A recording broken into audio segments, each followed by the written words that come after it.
introduce themselves. Hi, my name is Max Weisel. I run a small software company in San Francisco. We build iOS apps for recording artists. Our last project was a small set of apps for an artist named Bjork, and we wrote an app for every song on her album. It's more than Max. You'll find out as we go. Feel free to talk to me after if you want to know more. My name is Dave Allen. Maybe a few of you know me as the founding member of Gang of Four. But I've been involved in technology for quite a long time now. Actually, my independent label back in '93 was the first independent label to have a website, and I've always been really intrigued ever since. I became an early member of eMusic.com just as we took it public, and the world's first paid download company. That crashed and burned with Napster coming along, but I see that as the obvious end of everything. Web companies are not made to last. I've been a digital strategist for a very long time. I currently live in Portland, Oregon, where I'm a director at a branding company worrying about digital. And I'm an adjunct professor at the University of Oregon teaching brand strategy to young people, which is fascinating. I'm kind of really happy to be working alongside Max here. I think that's everything. Hello, my name is Malta. I am VP of Product at Ardio. I have not as an illustrious backstory as my friend here. I was a creative director at Skype since the beginning and for quite a while before this, and used to be based in London. Now happily based out here. Glorious California. Great. So, we had an interesting discussion earlier. We were preparing for the panel. When it comes to how we experience music in the future, we really were talking about two different areas, creation and consumption. So my question for the panelists, and I'll let any of you speak, 5 years from now, what does the most practical experience look like? What is the best experience with least resistance when it comes to both the creation, discovery, and consumption of music? Dave. Oh, hey. I knew that was coming. You could see the ball rolling down the table. I've written extensively about the idea of the future of music, and I always start out the essays with the notion that it is absolutely ridiculous to try and predict anything in the future when it comes to technological forms. I think it's more interesting to look backwards and look at history and see what's happened. The idea actually that the music industry has been destroyed by the internet is based on everyone thinking that there's a new technology arrives, so suddenly everything's broken. But there's been consistent technological innovations throughout the world in history.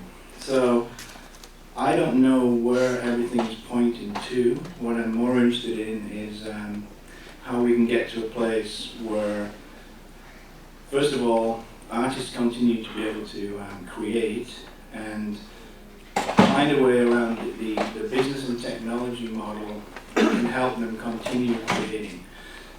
What we're burdened with, what we're really saddled with is record company contracts and publishing contracts, for instance, that stop innovation in a weird way. I mean, there's nothing wrong with having your copyrights protected. There's nothing wrong with working with a company, a label.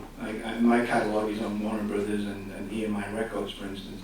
That's all fine, but it's a real pain in the ass, because when you have new technologies coming along, they are trying to find a way to get their hands on that catalog, and musicians don't tend to have a piece of that pie necessarily. We're left out of most of the discussions. We're not in the room when label catalogs are licensed. A license, by the way, is under the terms of our contract that we signed back in the late 70s, early 80s, it's a 50% deal. So if the label licenses anything of our catalog, we end up only receiving 50% of the royalties. Now, no offense, Malta, but if Ardio pays out based on some arrangement with EMI and Warner Brothers that has our catalog on it, and the streaming rates are pretty low. You know, I end up getting a statement in the mail. They still come in the mail. I don't know what's wrong with the record companies. They couldn't send it to me digitally. But it comes in the mail, and the mailman staggers up the drive with this giant package, and in there it says thousands and thousands and thousands of streams of everything, less than a cent, you know, not point something. End result, $17, do not pay, less than 25 bucks. Now that's not the future of music. But it's a symptom of the past. So, in a weird way, we were talking about green room, and I think, you know, one reason I was excited to be on this panel is I think we've got some great people here, but particularly Max. Are you still 19? I'm 21. Oh, he's 21 now. Oh, maybe it's too late. Oh. But no, I mean, you know, teaching at the University of Oregon, and I mentioned in a panel earlier, just as a commenter in the audience, how looking at how my students year over year over year, when I poll them in the class, how they access music, and I pointed out this is not a general population statistic, but it's an actual class statistic. We do a class poll, and YouTube by far is the way they access their music, and a distant second is SoundCloud. And I don't know. You can check from YouTube. No, I know. No, I'm not saying. No, you're absolutely right. I mean, how are we going to get there? Okay, so the questions around the future of music, and okay, Max was talking about machine learning and how he could have written a program before we even sat down today that would create a song that everyone here would love. Now I believe him 100%.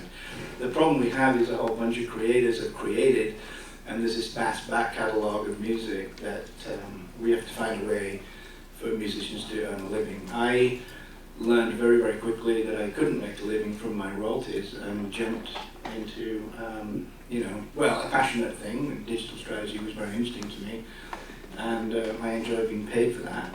And I enjoy, you know, I enjoy receiving the checks I receive, but they're not as huge as they used to be.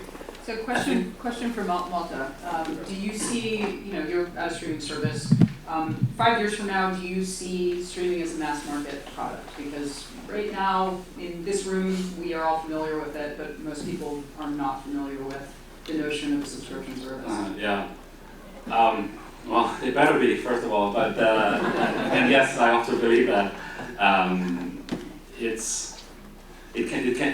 we can disappear. We can't imagine going back to a world without unlimited access to an essentially unlimited catalog and carrying some sort of, you know, put stuff on your hard drive and then go to your car and plug in your hard drive and page through some MP3s and the dashboard. That doesn't, it's not going to happen. So the mainstreamification, if you want to call that is going to happen in some way, shape, or form. I don't know if a mainstream consumer is concerned with the economics and the fairness to the musicians. Unfortunately, and my guess would be that they are not. But as a guy working at a music service, we definitely want to make sure that part is done right. And as you say, it's a labyrinth of deals and discussions to be able to do this, to be able to work with artists to remunerate them probably for their work. That said, I don't. Any one streaming play will never be valued at the same as, you know, one play of a song of a CD, and you know 10 songs is then, or 12 songs is then the same amount of a CD. So that those economics have changed and will also likewise never come back to the same levels. So that's a different discussion, how the music landscape works with the same amount, but maybe a little bit smaller amount of extremely top-end stars, and then a much wider, call it middle class. And I would love to be part of making that happen. We are working to make that happen. And yes, that's, if not background deals, it's very interesting negotiations between a lot of parties. And streaming services generally have catalogs, 20 million tracks is, last I checked, almost everybody has the same amount. Is everything everywhere going to be important in the future? Or are we going to be in a world where it's going to be really curated to an individual in their opinion? I mean, if you kind of look at technology throughout history, it's a lot about removing barriers in a sense that now you can compose an entire song on your laptop. You don't need to form a band and get the instrumentation together. And I think the same is true about how you're going to experience music, and that services like Rdio are making it easier to get a hold of music and to consume it in the same way that, the example that I've been giving is that the printing press made it easier for text and information to get distributed all the way to how we look at information now on the internet, in that moving forward is about making music as accessible as possible, the way Rdio is doing that, and whether that's good for the music industry is something that we pointed out that the consumer doesn't care. They're going to go for the service that's going to be as easy as possible. I think this is why you see so many people listening to music on YouTube, simply because it is the quickest way to just go and listen to a song if you just want to hear it. I forgot. And everything is there, so ubiquity is important. Ubiquity is important in order to sell the product, I think. On the other hand, I don't know what YouTube stats are, how many of the videos get 0 or fewer plays. I know roughly what our stats of our catalog that gets 0 plays, and it's a huge amount. So well, we have to have it in order to, first of all, there's a numbers game that we are all playing, but also just to be able to sell the product. Yeah, well, what are you selling though? The access to the most recorded music. Right. So, I mean, that's the issue, isn't it? It's like the sale really occurs between the Rdios of the world and the labels with the catalog, and it does not extend to a sale to the end user, the music fan. I don't believe, when Spotify says, well, everyone should be in Spotify because everyone will buy the album that they discover from artists that they've never heard of before. Well, I kind of call BS on that. It's like, why would you buy it when you can just stream it in Spotify? And I know, just anecdotally, I have 3 college-age kids who listen away. I mean, I'm waiting for Comcast to shut me down for all the broadband access of all this music that they're streaming. And I think, I brought up in a comment in a panel earlier this morning, is like, we've got to be really careful. Let's try and, I'd like to think that on this panel we can get beyond talking about the music industry as it exists today. And really, if it's about the future, which is difficult to parse, and I'm not going to pretend I know what's going to happen in the future, but, we have to find a way around. Like a question I asked at Ted Cohen's panel as well is like, what if these barriers weren't in the way? And by barriers I mean this access to the catalogs that the major labels and publishers set up in wanting to have a deal with Rdio or Spotify or whatever the next streaming thing is, where the labels actually get a piece of the action and the musicians don't get paid. Now, we also have to try and take the discussion away from musicians being paid, because we have to ask ourselves some very hard questions. Is that an issue? Like, we already know young people access music for free, and that's not their fault. If you actually look at the systems that are in place that are free, so Facebook, Gmail, the list just goes on and on and on and on. Why would we expect them not to access music for free? So, having said that, it's like, what do we do? You found a way to sell music with your Bjork program, which I really liked, and don't be shy about that. You should tell us. I think a lot of it is more not changing, how are we going to charge and monetize music. A lot of it, if you look at it kind of naturally, is people are just publishing their own music for free. Services like SoundCloud, you'll find very talented musicians and producers that publish their music for free, because if they were to sign through a label or some entity and it goes on something like Beatport, it's like they're audience is much smaller, and with so many different artists out there, you're kind of fighting saturation. You're trying to make a bigger impact, not necessarily even sell songs as when you first start. And so, I mean, the future of it, I think, is a lot of, like, you'll start to see labels and these big entities kind of either disappear or change into entities that orchestrate things like tours, and less about, how we actually receive and consume music. Although, I mean, that's not what everyone wants to hear. Everyone wants to hear that there's some new solution to monetize. But I agree, Matt. I think that is this on now? I think that you are saying what people want to hear, and I think really what we're trying to get out of this panel is more than that. Like, what can we do to foment change? I've said before, I always thought that the streaming, I sort of questioned technologists when they came up with the idea of streaming music as sort of an intellectual failure that didn't move the needle. It's just now we have access to every single catalog that every major label has, and now we have multiple streaming services, which is fine. When musicians complain to me about not being paid, I'll say to them, "Do you use Spotify?" And they say yes. I say, "Well, then you're part of the problem." It's a bit like saying Google is killing off everything. It's like, well, do you search on Google? You're looking for products. Google's not killing anything. They're only reacting to human needs when they're on the web. So we've got that challenge too. It's like how. As a software engineer, my job is basically to put other people out of work. I make programs that do jobs that people get paid for, and I think that's similar to what's happening now. Is like even like when books became created with printing presses, you threw people out of jobs that hand copied every book, and I think it's a matter of the industry is going to have to find a new way to monetize. We can't kind of change technology to.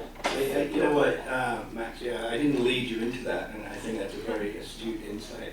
But it also something I was just researching this morning about in the past. So Upton Sinclair, the author, famously, one of his famous quotes is, "It is difficult to get a man to understand something when his salary depends upon his not understanding it." And we're seeing that. And then I could go to Max Planck that I talked about this morning, the theoretical German physicist, talking about this. Generations only move from, we said this in the green room, from funeral to funeral. As the old systems die out, then new things arise, and then we live within it, and we're seeing people of Max's generation and only slightly older have grown up in the accessing of music and the fact that you can supply it, which is awesome because you have a deal with labels. And now we're stuck with this. Here we are with all these young people wanting music for free. So we're going to keep going round and round on this if we don't. And I'll stop talking about it now. I'm not going to ever mention that again during the next half hour. But it's still an issue that we can't resolve, I think. I may be wrong. What do you think, Walter? I come at it from a more product-oriented and practical standpoint, where the shortcomings I see of our product and other products in there's still too much. I still need to use several call it apps or sites or things in order to get my music fix on any given week, any given day. I maybe only use Rdio, but any given week I probably want to use SoundCloud or I happen to put on Pandora. And I think without necessarily or at all killing off those kind of things, I think there's still someone, maybe us, or maybe someone else, needs to find a way where it's even more unified. It's an even more unified experience. And I also think the holy, well, those are big words. The really important missing piece of the product offering so far is a genuine and real combination of on-demand and lean-back listening. Forget about the business models, but the same product being able to offer quality or first-rate on-demand experience and a first-rate radio experience. We can couple those things together, and we can couple things together with a bunch of unlicensed stuff over on SoundCloud and ad-supported radio in Pandora and an on-demand ad-free thing on your phone with Rdio. but there has to be a better way, and those are not technological leaps by any sort of means, but I think that's a natural, steady progression, evolution of the product landscape. And that's maybe not super exciting, but I think that will help the mainstreamification, which I'm sorry for saying that word, it sounds terrible, but of normal human beings who don't care, who don't have time in their life to jump between apps with weird names to listen to music, and don't walk around with earpods listening to music. They want to robots. Second? They're called robots. Yes. Drones. They want a device in their home that is the analogy to an old-fashioned FM radio, but that works with the technology, the music landscape that is available today. Again, radio, on demand, and unlicensed stuff. And all of us in this room probably need to work better and harder at making that happen before we can see an actual. Yeah, I mean, just very quickly, is that from research that people actually want that? No. Okay. I'm on a little trip today to make sure nothing leaves the room by Twitter that isn't substantiated. Yeah, well, I'm joking. When you are quote bank, there's the Henry Ford and the Faster Horse quote, right? So, sure, you can research your way to a lot of things. I don't think my job is not to be a panel moderator or a moderator for research. I have to think of things and build them because I believe in them, and then they can. Then they get. Yeah. Then they can fall on their ass. I mean, my role is strategy and research. So I always want to see what they're trying to get at. So in the green room, we were talking about curation and meaningful curation in the future. So right now, you have a number of different services and sites, that are trying to connect people with artists and what an artist is interested in listening to. Social networks, so you can see what your friends are listening to. Is that a meaningful experience? And in the future, is individual or artist curation important, or is it going to be, Max, as you had mentioned, something a lot more mechanical? I guess just to elaborate on what we're sort of mentioning is that my idea of the future of music curation is based on this idea that there's more. I mean, I don't know. Don't quote me on this, but I would assume there's more music uploaded to the internet every day than you could listen to like in your entire life. And if it's not, it's very close. It's the point where there is so much new content that's easily available that there needs to be something that can go through it. And a lot of music recommendation or curation today is based on very shallow recommendation. Not to bag on anybody, but things like Pandora and Spotify Radio are based on quality, or I guess Pandora specifically is based on qualities of the music, like female vocals and certain types of drums. And these aren't qualities that actually determine whether you enjoy the music like that. Those aren't the reasons about why your brain enjoys that particular song. But to keep from going on a tangent, I see the future as more building systems that can curate this music down to what you personally would enjoy.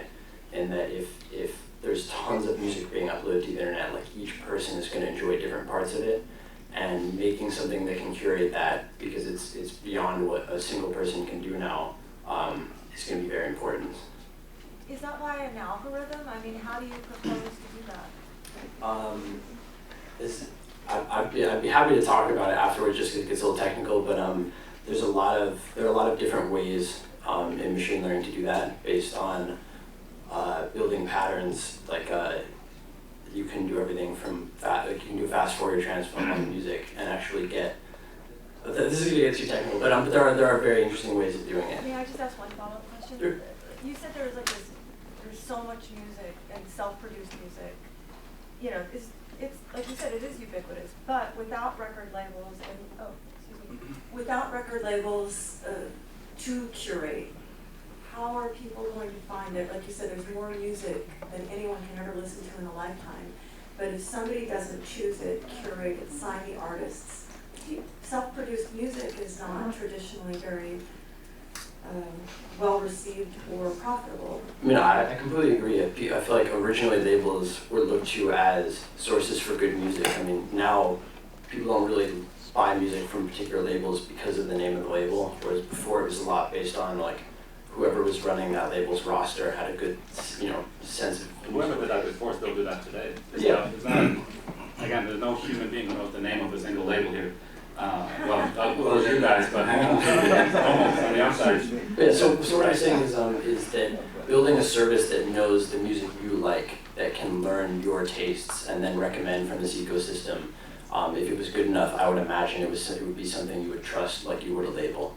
I think that, can I just respond to the one word in your question that worries me is traditionally. We keep looking at that as this is how it used to be. And I'm not convinced since the late 70s that record labels were curating music. When you look at the reason we signed to Warner Brothers back in 1979 is because they signed artists like Neil Young and Van Morrison. They weren't looking to sign artists that were going to be Beyonce-style billion-dollar sellers. And so we have to accept that the bell curve, the fake bell curve of the music industry in the late 80s and 90s when they introduced the CD, which by the way, musicians were never consulted over. Or do you want a technology that makes music sound worse than it used to on vinyl? Then they sold everything in the catalogs back again. What? Oh, please. And then, you get to this point where we can't look at tradition anymore, and we can't delude ourselves that we're Successful so far. What do you mean? If you want to interrupt me, that's fine. But if you let me finish my point, that's great. Yeah. It's. Well, I've totally lost my thread. So why don't you take over? Glenn Allen Howard from the American Musical Heritage Foundation, a museum of 650,000 LPs, 45, 78s, and cylinders, and that's a good start. I've been doing this since I was 12 years old, and it's you can't digitize what you don't have, and America has a 120-year history of recorded sound on top of all the stuff that's coming out from all the time, and it's all valid, but this future is going to split off mostly in the direction you guys are going, but vinyl is back. There are young people collecting records big time. There are bands that are selling vinyl, and the vinyl's outselling the CDs at the show by triple, fourple times. And it's back. It sounds better. It's warmer. Yes. It's more human. I think we agree 100% on that. Yeah, Thank you. and actually, I'm gonna get back really, to sure, absolutely. I'm just going to going back to. going back to where we. Thank you very much, though, and a job well done, by the way. I'm not critical of that. Okay, good. It just sounded like you were, No. I'm saying vinyl is better than CD. I think we Good. agree completely. Vinyl today is made from digital copies of music. It can't sound any better than your Vinyl is copy. not made from digital. No. Vinyl today, modern vinyl Yeah. is made from digital. Yeah. All right, never mind. Thank you. But going back to Max's point, in defense of what Max was saying about the way the search engines work and trying to get you to the right music and so on, you don't have to like wearing vests to like Mumford and Sons. It might help, but my God. I'm trying to say I don't like Mumford and Sons. Yeah. Nice vest. I don't know. Whether there's any ability to kind of build fuzziness or serendipity into kind of automated curation systems, because one thing that I think you might end up missing is you end up being channeled into a very narrow channel of taste based on what you've liked in the past. So is there any thought to I don't at all believe that now, today, unlike all the other times, now we can build an extra special computer that can do all the music stuff for us. I don't buy that at all. I'm sure that there is a portion of the filtering, or again, a certain amounts of your listening that will be based on computer originated playlists. But I subscribe to the fact that it has to be powered by people in some way, shape, or form. We're doing it in one form, other people are doing it in other forms, but that has to be. That's the only way for me to get the soul and the serendipity into it. Because I agree. That's that's where the real magic is. So, I have one point I want to make, and I think the whole panel kind of went off the break, because I was here to listen to how you're going to experience music in the future, right? Now, Chris and there at the end, I'm a massive Sonos believer. I love it. You know, and vinyl, fuck it, it's gone. Right? Same with CDs, anything else, right? It's gone away. Okay. The other thing too is, right, I actually pay more for music now than I did when I was a senior vice president at Sony Music, right? I have 2 cars with Sirius in it, right? I have Rhapsody, I have Spotify, right? And then I have the pleasure of I can listen to the BBC 6 whenever I want to. I can listen to Triple J radio, and I don't have to worry about putting some dumbass canister on, right? So anyways, my point being is, I think it's never been a better time for music. And the funny thing is, I think the worst thing that people do right now is sit there and they go, oh, it's terrible. Everything's fucking terrible. It's terrible. It's funny, I was at this great conference in the UK for the Association of Independent Music, and it was brilliant because the little indie labels, they played against AMC2 and all that, were up in the front with YouTube going, this is our second source of revenue. We're making a ton of money here. And this whole thing of it like being like, everybody's in this room like, oh, traditional, all this, fuck it, it's over, right? We're in a new thing now. And they either embrace it or you're fucking just, you know, go out and, you know, wherever you are from, you know, and play, you know, be a, you know, write a Bible or something. But it's like, you know, it's changed. And that's reality. Sorry. No, Vince. We can all leave now. Vince has brought us to the future of music. Yes. Most definitely the most interesting panel that I've Well, this is what's good about it. Give this man a microphone and maybe he's going to tear down we've everything. got a huge audience. Let's open this up to questions now. I'm sure there are a lot of ones.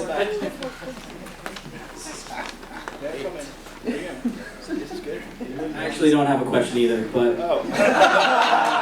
That was a dramatic pause.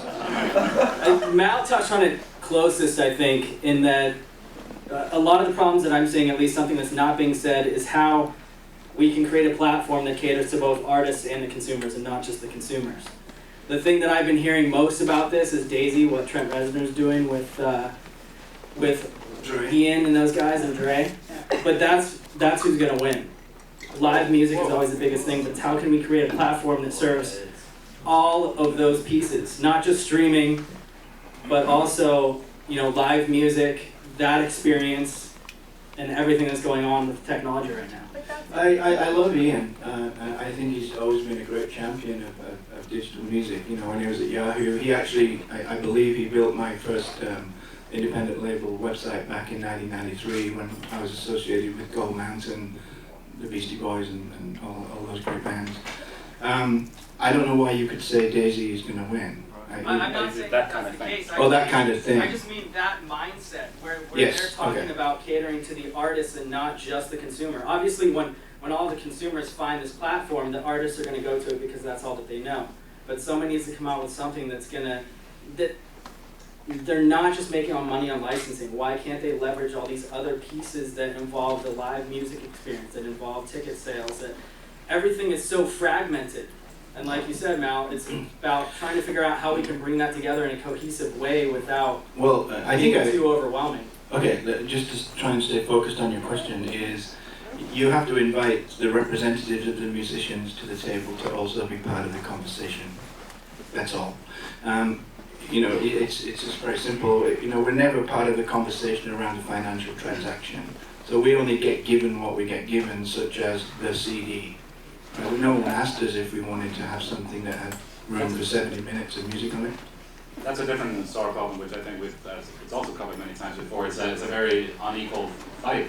You in 1978 and you and your buddies against the legal group of Warner Music, that's no match, right? That's what you signed, unfortunately, or fortunately, or whatever. So that's that discussion. My history there, though, is we had a great lawyer and we created production agreements, you know, and licensed our product to the labels. Writ large, right? But that was then, you know. I mean, right now, I have I'm not really in the music business at all. I mean, other than receiving paltry checks from American labels. So I'm interested in the question back, what's your chain of logic? I think I sort of agree with you, but what's your chain of logic? Because we make it better for artists, consumers will claim that that's the winner? Then it's just going to be all that much better. Artists are going to want to get more involved in the experience if they're benefiting it that much more. So they're going to offer more access to the end user, to the consumer. If you're making money off something, and you're not just you're not just putting it out there, people aren't just streaming it. If you're actually making money, if you're able to sell merchandise to that, if you're able to offer, merchandise that they wouldn't be able to get at a show that they can get through this one platform that they're using. Yeah, I agree. So advertising alert. Rdio has an artist program that pays artists for driving subscribers to Rdio. Instead of selling an album, they can quote unquote sell a subscriber to us. We pay them $10. All right, we have another question here. Question for the panel, actually a few, hopefully I can put this all into one. Basically, the relationship between the fans and the artists, what is the importance of that in the future? What's the role of the fans in the future in the music industry, and how are we going to bridge the gap between the two, and is that important? I think it depends a lot on the artist. If you look at like Kanye West versus like Lady Gaga, for example, they both have a lot of fans, and Kanye West I don't think he very has this deep relationship with his fans. Like people probably reply to him on Twitter all the time, and it's kind of it's this one-sided relationship. Whereas if you look at somebody like Lady Gaga with, she has this almost, I don't want to say it, but almost like cult following of fans that use her social network, and she talks to them, she communicates with them directly. There's this deep engagement, and I think it depends a lot on how willing the artist is to be involved in something like that. Well, and at the same time, I think it's very stressful to keep up that relationship. There's so many people, and you're kind of always in acquaintance with all of them. Isn't that what binds the relationship? Isn't that what binds the relationship between that artist and keeps them loyal to that artist? Keep paying for those songs, keep paying for their merchandise and everything? I would say personally, when I listen to music, that I feel like my connection to the artist comes directly from the music, not the relationship with them. In fact, most of the time when I've interacted with an artist, they have no idea who I am, but I feel like I have this deep connection with them that when I get this kind of white wall sort of like when you meet somebody for the first time, it's almost like having your best friend just pretend like they don't know you kind of thing. And it's like anytime I've interacted with an artist and you realize that kind of deep connection you think you have isn't actually that real, it's actually killed music for me quite a bit. I almost kind of refuse to meet artists that I'm a big fan of because it ruins it. You realize they're not as great. So I do want to bring up something that we talked about in the green room, which was really interesting, and talk about the future of music and the experience. Let's talk about the creation of it. And one of the notions that came up is that music won't necessarily be created by people in the future. Well, before Max answers this, Max should answer this. You should hope. And I should what? Well, not you, but I mean, she should hope that it's not. No, we're going to get there. All right. I think I want to go back to what we just said there about Max's relationship to music before we lose that thread. I have no idea why musicians are using social media. I always thought when I joined a band it was to horrify my parents and the neighbours and everyone else on earth and not talk to a fan. Now, I'm not saying we were snobbish, but if people came backstage after a particularly amazing show like we did here in San Francisco at the Jones Temple in 1978 with the Buzzcocks, who was there? None of you? Okay. So, it was, Andy was collapsing, our guitarist was collapsing because he'd lost his inhaler and he had an asthma attack, and we went back out on stage. Said, anyone here got an asthma inhaler? We were pounded with asthma inhalers. I don't know what's wrong with San Francisco's health. But the idea of me telling anybody about my band, even today, outside of the people who come up to me at a conference like this and say, love your music, thank you, blah, blah, blah, is like all the mystery. Who wants to look behind the curtain all the time? It isn't, particularly rock music. You didn't want to know how we lived and what we did and how we fought all the time over you know, a particular verse, chorus, bridge thing, you know. It just seems to me that we've completely devalued the relationship between the music and the fan that way. And I fully understand what Max said there. You know, my relationship to music is very much the same. I'm a huge fan of Burial in London, and nobody even knows who Burial is. I do. Oh, you do? I do. It's a guy, that guy. Yeah, you're Banksy. No, I'm looking for Burial. You know, it's awesome. It's just amazing music that I feel I have a very strong relationship to. So, anyway, so now we can go on to the technology making. Yeah, I do want to talk a little bit about the notion that technology will actually create music. And, you know, if you can explain a little bit about that, I do have some questions. It's about the ability for technology to, you know, create an emotional connection with an individual. But definitely, and I'm sure there are going to be plenty of people who disagree with me, but there's, I think there's this idea that, you know, music has this emotional impact, and it's something we connect to the people who compose it. But if you look at music throughout history, they follow, you know, very standard kind of music theory sort of practices, like the same songs you hear from the Beatles and Radiohead and probably even Kanye West, kind of use the same rules all the way back to Bach. And it's interesting to the point where, you know, it's possible to make software that can compose the notes. We have software that can emulate strings, but just about any instrument you would ever want, and to the point where no one can really tell the difference. Like you sort of have all the ingredients to make software that can compose music. And but the point I was making in the green room was that people are working on making systems that can recommend music. And if you imagine, you know, in the future, if you have a system that can curate all of the music that's uploaded to the internet and find the best music for you, is it really that far-fetched to say to have that same system just compose music that's good for you, to the point where it's composing music that it knows your brain will enjoy listening to, and sort of what are the ramifications of that? If that is the case, if you could have a computer that can compose music that is 1,000 times better than anything you listen to today because it's made just for you. Yeah, this guy's losing it. But if that were the case, how big of an impact that would have on just the music industry? You couldn't listen to music with friends because it wouldn't be as good for them. And, you know, a lot of people think that's crazy. But if you really look at how music is composed by the producers who make pop music and all different artists, it's you know, very predictable.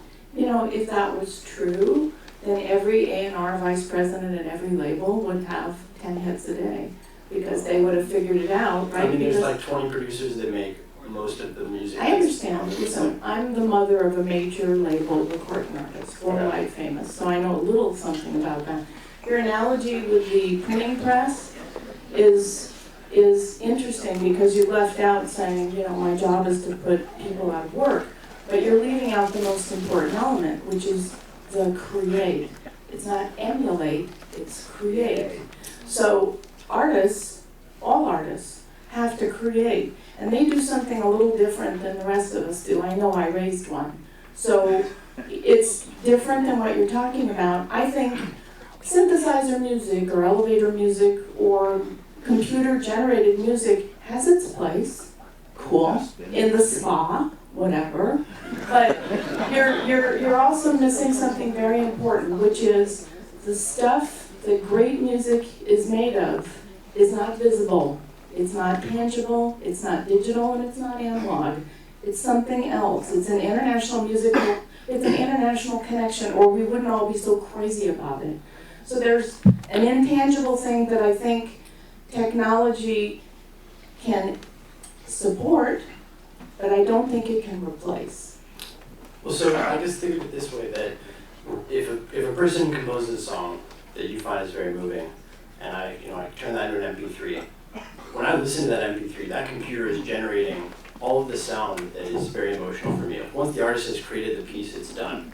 Every time I listen to it, they have no influence. And I don't think it's very far-fetched to say that, you know, you can represent that emotion in a digital form, and that it is just a No, song no. file The at that second point. time you listen to the song, the third time, the fourth time are completely different experiences. But it hits your ear It's in the hitting, exact it's, same way. no, it is not. That's where you're really, really wrong. It's a different experience every time you listen to the song. All right, we've got another Sorry. question in the Can back. I, in defense of Max's position somewhat, it's like, look, your daughter or son, daughter, like any creative person can create. We're not saying that that's going away ever. Right, thank you. What we're talking about is systems, Yeah. really. And if she wants to be on a major label, that's fine. We're not saying that shouldn't happen either. What we're trying to talk about here, actually, I just read a tweet from someone in this room who said that this panel is the most engaging panel at San Fran Music Tech, but it lacks the information required. Perhaps that's a response to the title of this panel. We're trying to talk about the future of music. It's very difficult. Yeah. And we're not talking about the past. I mean, look, Max said what he was trying to say to you very clearly is every time the music hits your ear, it hits it in the same way. What you're reacting to there is true. Then each time you hear that song that is received the same way, as always, you then internalize and you emotionalize, and yes, the song will change every single time. And it's also context too, you know.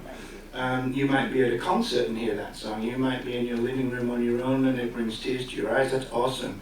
But that doesn't mean that what Max is saying cannot be true also. All right, we've got another question in the back.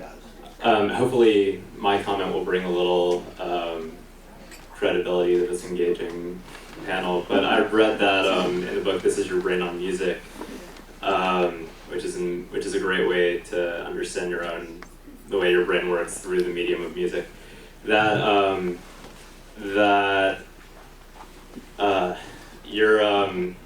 The way that you process music obviously has a very emotional capacity to it, and when you can hear a human play, your brain doesn't have the same response as when a computer takes in all of the data points and reflects it note by note, sensitivity, all that kind of stuff, and yet it doesn't supply the same sort of ephemeral, beautiful kind of reaction the way that a human does. And that might have just been a response to how much capacity and how much processing computers at the time when the book was written could reflect that, and maybe now they do have that capacity. But how do you feel given given that little tidbit of information? I mean, I know the part you're referring to, and it is based on like computers of that time, in that the music that they were listening to sounds almost sort of robotic, but it also sounds very synthetic. Whereas a point I'd like to stress is that like this music that would be generated would sound like it would be like a real piano. It's not like it sounds like electronic music. It sounds just as real as the music you would hear today, and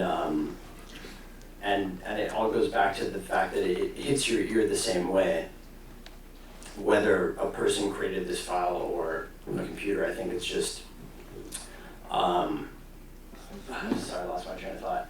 I guess what I was just saying is that technology today allows you to compose. I can compose a piano piece on my computer and have it played back with real samples of a piano and it's a computer that models the room the piano is in, and it's completely indistinguishable from playing the real piano in the room.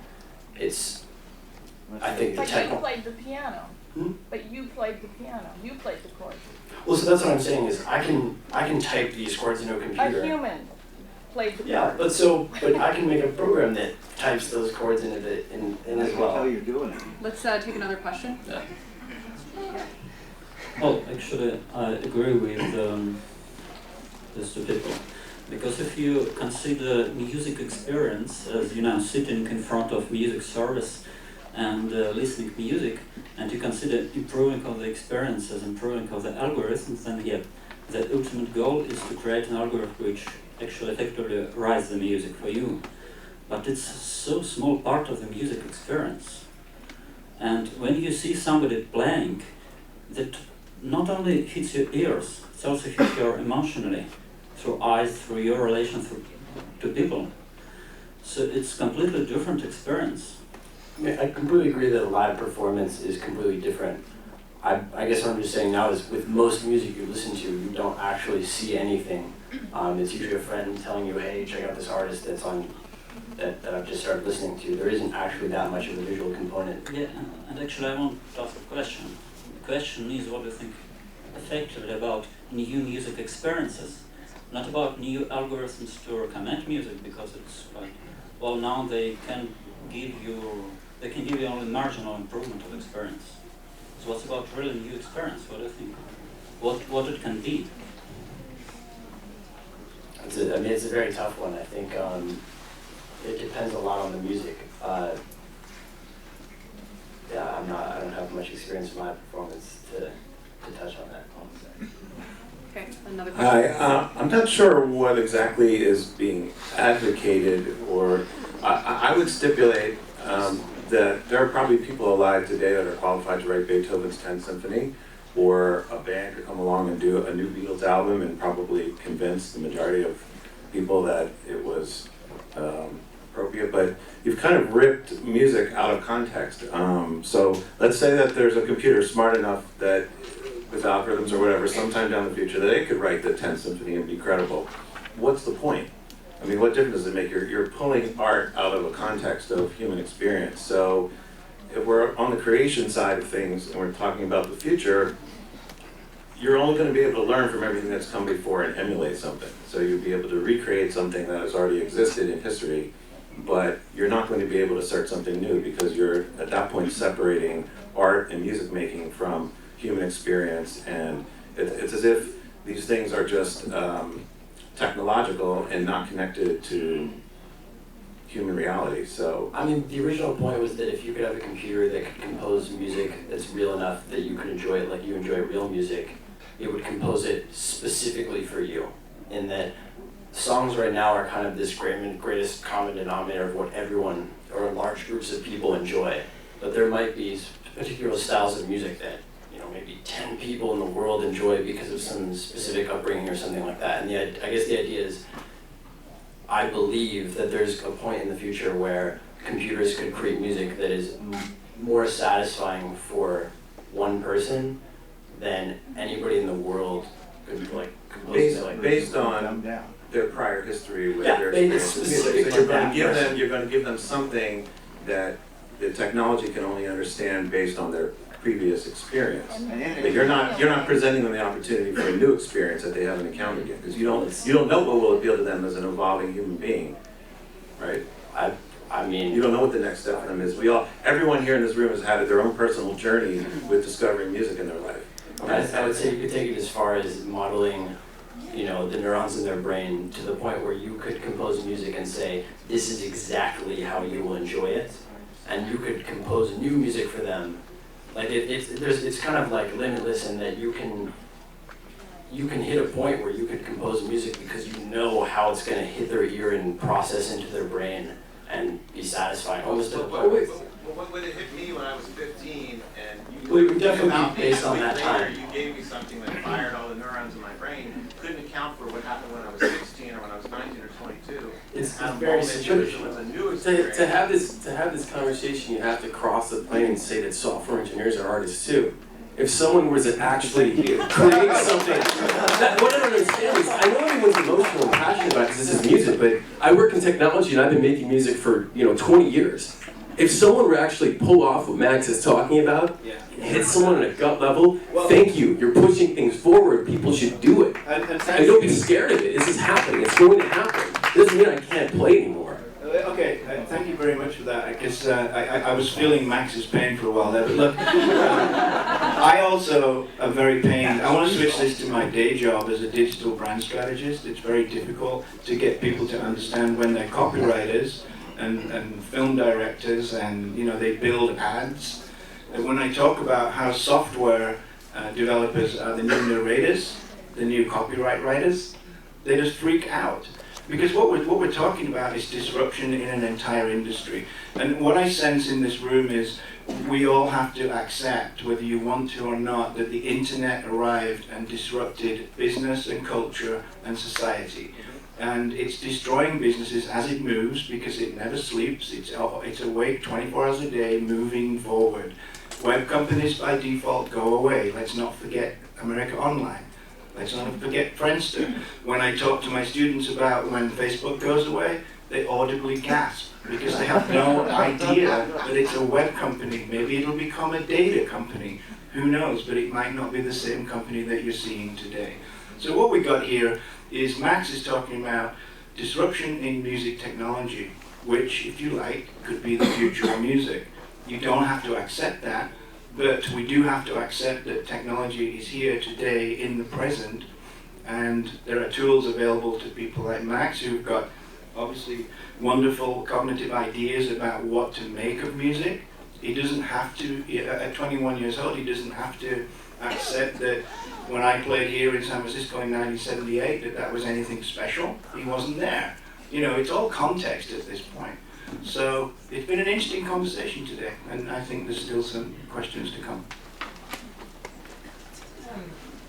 Okay, I know this is music tech, but I guess I wanted to bring up a completely different direction that music has gone in some communities, I guess.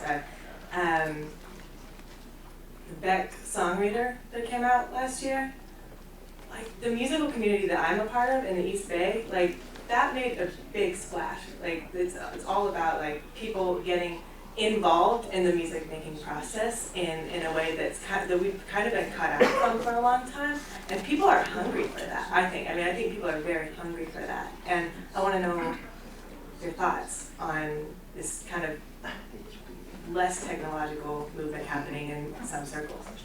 I mean, I think I'll just touch on it for a brief second. I think it's one of those things where it is very interesting and it's something people do enjoy, but I don't believe that will make technology choose not to wipe it out, in a sense that same with people who, like going back to that printing press analogy, same with the people who hand wrote those books, like they took this pride in their calligraphy and so much in the book, but that's sort of gone. It's this niche sort of art form now, and I think the same thing could potentially happen. It is something that's largely that people enjoy, but I think that's not going to stop technology from sort of crushing it. I could see that happening a lot more though. It's the report. I've only briefly seen it, but it looked beautiful and interesting. It's however also incredibly niche compared to everything else. Well, social though. I mean, it's a true social gathering within a cohort, which is amazing, and it's very, very cool. It doesn't mean, again, what Max is talking about, it doesn't mean that these two things can't live side by side as well. Let's remember, when the CD was introduced, that was going to be the death of vinyl, and as we know from our good friend here, that vinyl is apparently 100% of all sales in America now. It's just like, it's great, it's back. I mean, I love it. It didn't go away, right? Yeah, so we've got to wrap up. Max wants to give us a 1 minute, Just really quick. very quick, 30-second demo, Because and then we will. hopefully this works. Yes. It's also impromptu. But I just want to play. It's a small clip of myself very awfully playing this Bach cello prelude that I think a lot of people are familiar with, and I just want you to listen to it really quickly. There's more.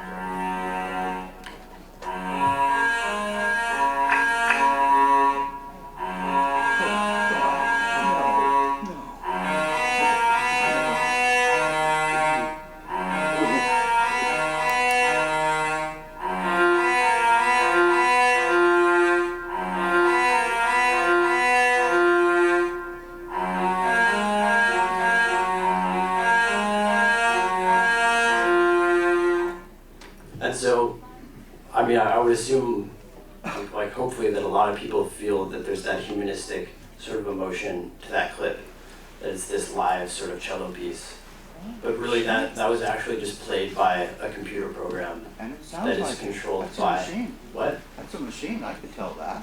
Oh, really? Oh, yeah, no, I mean, I know that. Okay, I mean, like, what I'm saying is like, we're not at that point today, Oh, but we're yeah. very close. Like that sound of that cello, of course, coming out laptop speakers is gonna sound like crap, but it's much closer. 78.